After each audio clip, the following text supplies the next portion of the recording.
Olá, tudo bem com vocês? Espero que sim, que todos estejam super bem. Bem-vindos ao canal. Quem não fez a sua inscrição, faça para receber os vídeos atualizados. Eu vou falar hoje da diferença de frase, período e oração, porque afinal de contas não é a mesma coisa, tem significados, diferentes. Elas fazem parte então de uma construção de um texto. A frase, por exemplo, ela tem sentido completo, ela pode ser uma única palavra, duas, três, mais, pode ser com ou sem verbo, e ela vai ter sempre um final dela, mesmo sendo uma palavra ou mais, um ponto que vai caracterizar como ou um ponto final que vai afirmar ou negar algo, um ponto de exclamação que vai ser de espanto, alegria, horrores, né? Tem vários sentimentos. O ponto de exclamação, também conhecido como interjeição, né? Que faz parte das 10 classes gramaticais. Eu tenho o ponto de interrogação para as frases interrogativas, é onde eu faço a pergunta. Então aí eu tenho o ponto de interrogação. Então a frase é assim. Então se eu falar oi, é uma frase. Tem sentido completo? Tem. Se eu falar oi, vírgula, tudo bem? Eu tenho 3 palavras. E aí eu no final tenho um ponto de interrogação, uma pergunta. Não tem verbo, então é uma frase. Mas lembra que eu falei? Pode ter verbo também e pode ser uma frase. Olá, como vai? Tudo bem? Então eu tenho o verbo, quando eu falei vai, eu tenho um verbo, né? O verbo ir. Eu vou, tu vais, ele vai. Então, como você vai?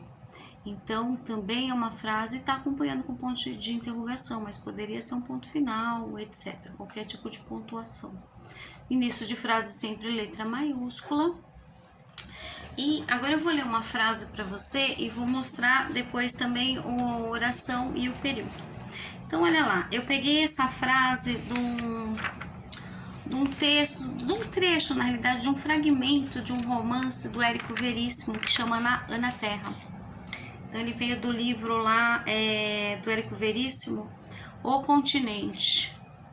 Ai, meu cabelo hoje tá muito calor, por isso. Então, vamos lá, vou ler um pedacinho. Abre aspas, então. Bebeu leite morno, vírgula, aproximou-se da vaca e passou-lhe a mão pelo lombo, vírgula, dizendo 2 pontos. Na outra linha, parágrafo, letra maiúscula, travessão, mimosa velha, reticências, mimosa valente, reticências, fecha aspas.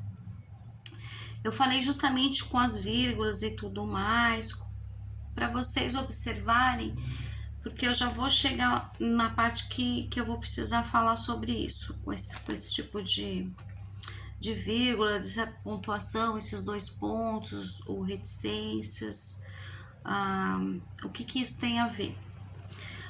Bom, quando eu falei essa frase, então, existe uma unidade comunicativa, existe uma comunicação, a fala serve para isso, para comunicar algo a alguém. Então, eu posso falar uma única palavra, é uma frase, ou eu posso falar uma frase inteira, de qualquer forma ela tem que ter sentido completo. Só não vai fazer sentido completo para quem não entendeu o idioma, né? For de um outro idioma, se alguém falar em coreano comigo, eu não vou entender realmente, né? Aquela velha história. Parece que tá falando grego, quando você não entende o idioma. Agora, para quem é um grego e entende grego, tá tudo ok. Ou para quem não é grego, mas entende o idioma, tá tudo certo também, né? Então, nessa frase que eu abri aspas e fechei, ele tem sentido completo. Então, com base nessa informação que eu acabei de passar para vocês, quantas frases há neste trecho selecionado, que eu selecionei então? Há apenas 2 frases. Por quê?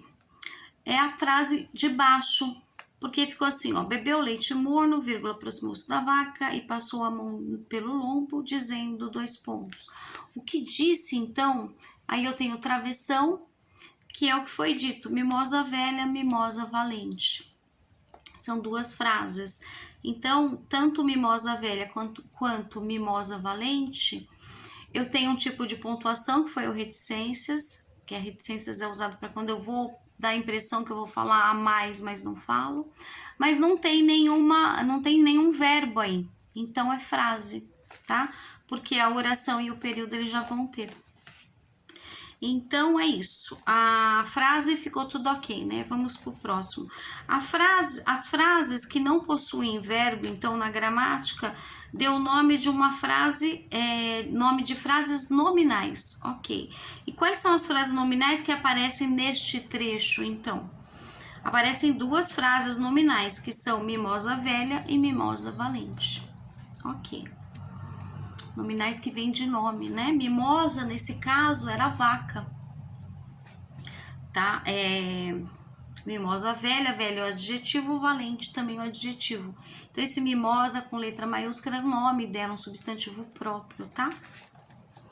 O mimosa, às vezes, pode ser também um adjetivo, né? Ela é mimosa, ou seja, que tem mimo, mas neste caso, não, ela é um substantivo próprio mesmo nessa frase, né? Do próprio texto. Aí depois, a frase, então, ele se organiza em torno de um ou dois, de um ou mais verbos. Os verbos que foram usados nessa frase verbal do trecho destacados. Bom, quando eu comecei a ler, que eu abri aspas, eu já vi que tem 4 verbos, quer ver? Então, eu tenho lá, quando eu falei bebeu leite morno, bebeu é verbo, o verbo beber, bebeu é tempo passado, é o pretérito perfeito. Quando eu falei aproximou-se da vaca, também é verbo, né? E mais a partícula C aí. Depois, aí eu tenho um e, que é uma conjunção. Passou-lhe a mão pelo lombo. Passou-lhe, também é o verbo, né? E dizendo, também é o verbo dizer. Então, eu tenho 4 verbos aí. Além desse conceito que vimos, também o conceito de oração, unidade de comunicação ou parte dessa unidade comunicativa que se organiza em torno de um verbo. Sendo assim, quantas orações compõem a frase verbal deste trecho? Apenas 4 orações. Por quê? Porque nós temos 4 verbos. Neste caso, é porque nós temos 4 verbos, esses que eu acabei de falar, né? O bebeu, aproximou, passou e dizendo, que é o verbo beber, aproximar, passar e dizer. Quando eu falo assim, é o verbo no infinitivo, né? Então, se eu tenho 4 verbos, eu tenho 4 orações. Então, a gente já saiu da frase e partiu para a oração. Porque a gente tem esses verbos e cada trecho, então, tem o seu verbo. Então, cada trecho desse tem a sua oração. Que mais que eu posso falar aqui da oração? E na linha de baixo, então, que era a frase. E é isso. A oração também, ela pode ser e ou, não só com verbo, mas pode ser também com locução verbal, que são 2 verbos juntos, tá bom? E aí não tem, por exemplo, não pode ter o e junto, que vai separar um verbo do outro, não. São quando os verbos são juntos mesmo, que é considerado a locução verbal.